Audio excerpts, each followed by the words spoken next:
everyone, it's a cold and rainy day in New Mexico. I started out this morning about 4 o'clock, just west of Gallup, and I'm on my way to Las Vegas, New Mexico. So most of what I'm seeing today has been in the dark or in the fog.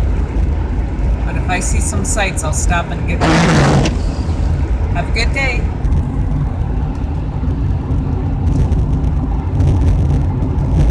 Hi guys, it's a little while later.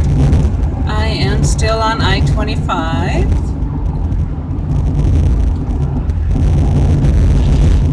Weather hasn't changed much, but the scenery has a little bit. Definitely a lot since I left Arizona. It's really cold.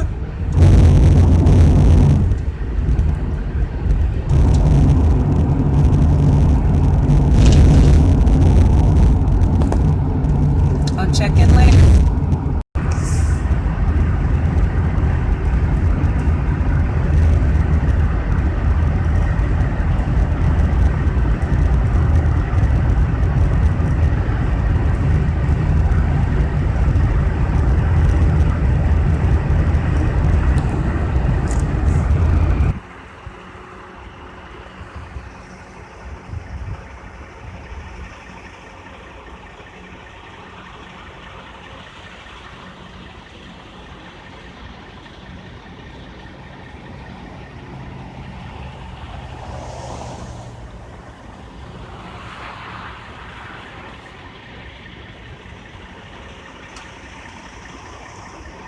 West of the Pecos, New Mexico.